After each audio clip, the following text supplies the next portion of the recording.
প্রিয় বন্ধুরা, রমজান শেষ হতেই প্রকাশ পেল কিয়ামতের আলামত। আমরা সবাই দেখতে পেলাম, কিন্তু বুঝতে পারলাম না।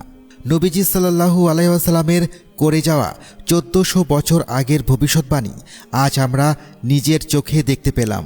এমনকি আপনিও দেখেছেন। একটু ভাবুন, আপনার বাবা মা দাদা দাদির কথা মনে করুন। তাঁরা বলতেন একটা রমজান যেন সারা বছর ধরে থাকত। 30 দিন মানে সত্যিকারের 30 দিন, ভারী, পরিপূর্ণ, বরকতময়।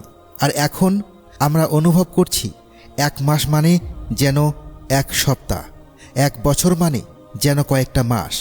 শিশু কখন কিশোর হলো, কখন যুবক হলো, কখন বৃদ্ধ হলো, টেরই পাওয়া যাচ্ছে না। ঘড়ির কাঁটা ঠিকঠাকই চলছে। 24 ঘন্টায় এখনও একটি দিন, 60 মিনিটে এখনও 1 ঘন্টা, 30 দিনে এখনও 1 মাস। তাহলে পার্থক্যটা কোথায়? পার্থক্যটা হলো বরকতে। সময়ের পরিমাণ কমেনি, কিন্তু সময়ের ফল কমে গেছে, সময়ের ওজন কমে গেছে, সময়ের বরকত উঠে গেছে।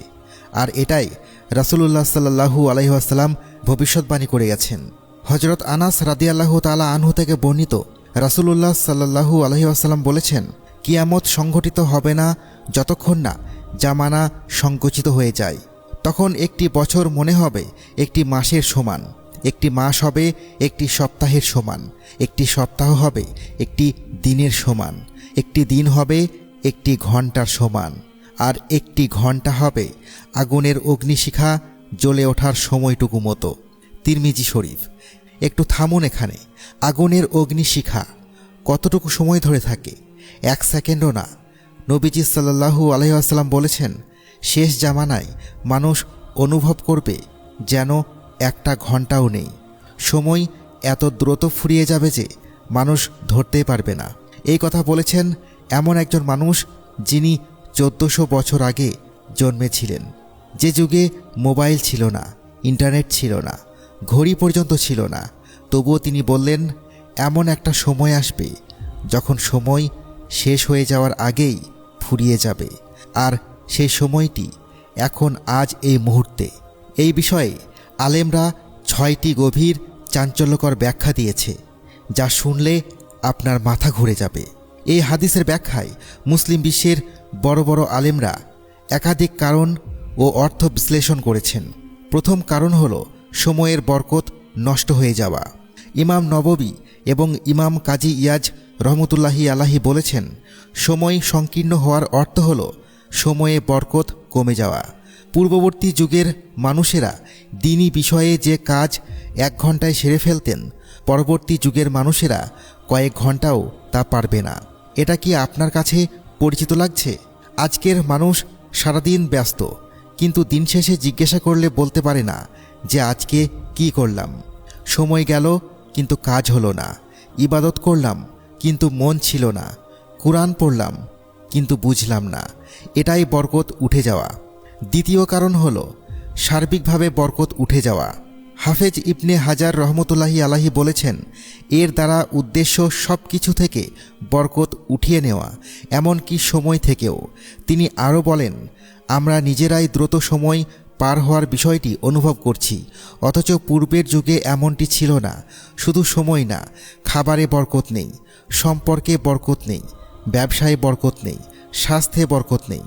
সব কিছু আছে কিন্তু তৃপ্তি নেই, সব কিছু হচ্ছে কিন্তু শান্তি নেই। এটাই বরকত শূন্য জীবন। তৃতীয় কারণ হলো ইমাম মাহাদির যুগের প্রস্তুতি।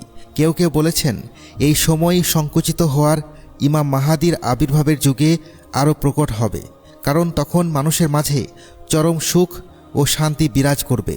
আর সুখ ও আনন্দের মুহূর্তে সময় দীর্ঘ হলেও খাটো মনে হয়।